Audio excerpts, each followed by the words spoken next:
Hello everybody, welcome back to my YouTube channel. So how are you guys? I hope you find and doing well. So आज के इस part के अंदर discuss करने वाले हैं इंडियन इकोनॉमिक का प्रीवियस ईयर का एग्जाम पेपर, जिसका कोड है आपका BBA 303। ठीक है। सो जैसे कि आप सभी को पता है कि कल इंडियन इकोनॉमिक का जो एग्जाम पेपर है वो आपका कंडक्ट होने वाला है, लेकिन उस एग्जाम को देने से पहले जो आपका प्रीवियस ईयर का एग्जाम पेपर है उसको एनालाइज करना भी आप सभी के लिए मोस्ट इंपॉर्टेंट है। ठीक है, तो चलिए स्टार्ट करते हैं आज के इस वीडियो को।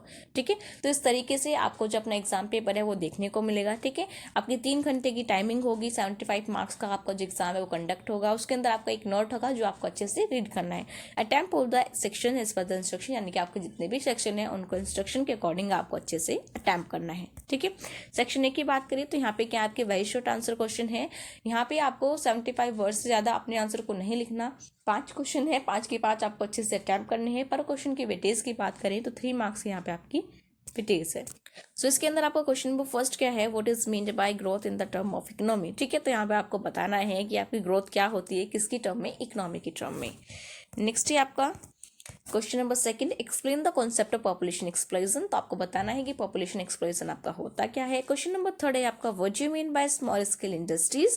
तो आपको बताना है कि आपकी स्मॉल स्केल इंडस्ट्रीज आपकी होती क्या है। क्वेश्चन नंबर फोर्थ है आपका, what is the main function of cooperative bank. तो यहाँ पे आपको बताना है कि कोऑपरेटिव बैंक के आपके मेन फंक्शन कौन कौन से हैं। ठीक है, नेक्स्ट है आपका, डिफाइन एग्रीकल्चर प्रोडक्टिविटी। यहाँ पे आपको जो एग्रीकल्चर की प्रोडक्टिविटी है उसको अच्छे से डिफाइन करना है। नेक्स्ट है आपका section number B. Section number B के अंदर क्या है, आपको एक नोट दिया है जिसको आपको अच्छे से रीड करना है। This section contain 3 question, attempt any 2 question. ठीक है, तो यहाँ पे आपको 3 क्वेश्चन मिलेंगे। 3 में से आपको कोई भी अपने 2 बेस्ट सिलेक्ट करने हैं, उसके बाद उनको अच्छे से अटेम्प्ट करना है। ठीक है, each question carry 7.5 marks. Short answer is required not exceeding 2000 words. ठीक है, यानी कि आपका हर क्वेश्चन की जो विटेज की बात है सेक्शन के अंदर 7.5 मार्क्स की उसकी विटेज है। देन 2000 वर्ड से ज़्यादा आपको अपने आंसर को नहीं लिखना है। ठीक है, सॉरी 200। ठीक है, 200 वर्ड से ज़्यादा यानी कि 200 वर्ड से ज़्यादा आपको अपने आंसर को नहीं लिखना है। सो इसके अंदर आपको क्वेश्चन नंबर 6 है, describe the population problem in India and suggest measures for the solution of the problem. ठीक है, सो आपको बताना है कि आपका पॉपुलेशन होता क्या है। उसके बाद आपको बताना होगा कि इंडिया के अंदर पॉपुलेशन की कौन कौन सी ऐसी प्रॉब्लम्स है जो इंडिया हमारा फेस कर रहा है। ठीक है, उसके बाद आपने जितने भी प्रॉब्लम्स आपने डिस्कस करी है उनकी जितने भी आपके सॉल्यूशन है उनको भी आपको साथ के साथ अच्छे से डिस्कस करना है। ठीक है, नेक्स्ट आपको question number 7, an economy can not develop without the development human capital discuss. ठीक है, तो यहाँ पे आपको एक स्टेटमेंट बेस्ड क्वेश्चन दे दिया गया है जिसके अंदर आपसे पूछा गया है कि एक इकोनॉमी जब तक डेवलप नहीं कर सकते जब तक उस इकोनॉमी का आपका ह्यूमन कैपिटल डेवलप ना करें। ठीक है, तो यहाँ पे आपको स्टेटमेंट दे दिया है, अगर आप इसको सपोर्ट करोगे तो आपको तब भी एक वैलिड रीजन देना है, सपोर्ट नहीं करोगे तब भी आपको एक वैलिड रीजन देना होगा। ठीक है, तो यहाँ पे आपको एक स्टेटमेंट दिया है, आपने करना क्या है, इस स्टेटमेंट को अच्छे से सपोर्ट करना है एक वैलिड रीजन के साथ। क्वेश्चन नंबर 8 क्या आपका, discuss the problem of small scale and cottage industry. ठीक है, सो जो आपकी स्मॉल स्केल कॉटेज इंडस्ट्रीज होती हैं वो किस टाइप की जो प्रॉब्लम्स है वो फेस कर रही हैं, उन सभी प्रॉब्लम्स को आपको यहाँ पे अच्छे से डिस्कस करना है।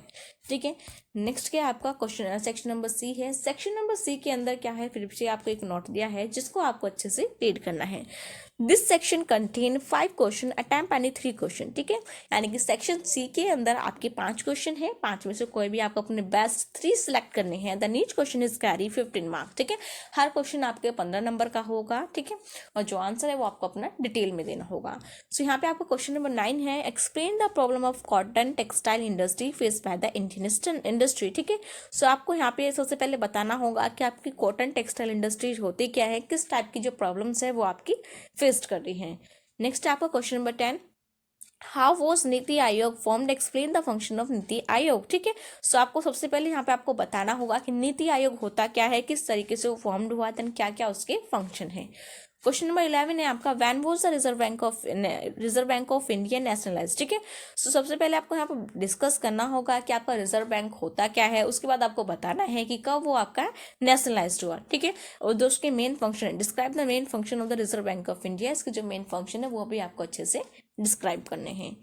नेक्स्ट आपका क्वेश्चन नंबर 12। क्वेश्चन नंबर 12 क्या आपका, financial institution are failed in solving the financial problem of Indian industry, comment critically. ठीक है, सो यहाँ पे आपको अच्छे से डिस्कस करना है कि जो आपके फाइनेंशियल इंस्टीट्यूशन है इंडिया के, ठीक है, जो आपकी फाइनेंशियल प्रॉब्लम है उसको सॉल्व करने में वो फेल हो चुके हैं। ठीक है, तो यहाँ पे आपको फिर से एक स्टेटमेंट दे दिया है, आपको क्या करना है, इस स्टेटमेंट को अच्छे से डिस्क्राइब करना है।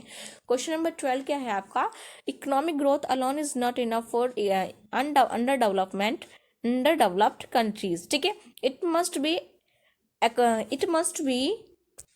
Accompanied by development. ठीक है, यहाँ पे फिर से आपको क्या करना है, यहाँ पे फिर से आपको एक स्टेटमेंट बेस्ड क्वेश्चन देते हैं जिसको आप अच्छे से डिस्क्राइब करना है। ठीक है, सो यहाँ पे आपसे पूछा गया है कि जो इकोनॉमिक ग्रोथ है वो अकेली इनफ नहीं है अंडर डेवलप्ड कंट्रीज के लिए। ठीक है, उसके साथ साथ आपको बहुत सारे पैरामीटर्स होते हैं, बहुत सारी चीज़ें होती है जिनको साथ के साथ आपको डेवलप करना भी होता है। ठीक है, जैसे कि आपको कोई अंडर डेवलप्ड कंट्री है तो जरूरी नहीं है कि अगर उसकी इकोनॉमिक ग्रोथ हो रही है तभी वो डेवलप करेगी। ठीक है, उसके साथ साथ बहुत सारी चीज़ें होती है, जैसे कि आपका इंफ्रास्ट्रक्चर कैसा है, ठीक है, आपका एजुकेशन लेवल कैसा है, आपका जो जॉब एम्प्लॉयमेंट अपॉर्चुनिटी है वो कैसी है। ठीक है, तो बहुत सारी चीज़ों को हमें ध्यान में रखना होता है, उन सभी को एक साथ ग्रो कराना होता है, तभी जाके हमारी जो कंट्री है वो डेवलप करती है। ठीक है, तो इस तरीके से यहाँ पे आपको अपने स्टेटमेंट को अच्छे से डिस्क्राइब करना है। ठीक है, तो ये था हमारा प्रीवियस ईयर का एग्जाम पेपर जो था हमारा इंडियन इकोनॉमी का। आई होप आपको एक अच्छे से पता चल गया है कि किस टाइप से आपका जो क्वेश्चन है वो आते हैं। ठीक है, so thank you very much everyone for watching this video. If you new in my channel so don't forget to like, comment and subscribe it.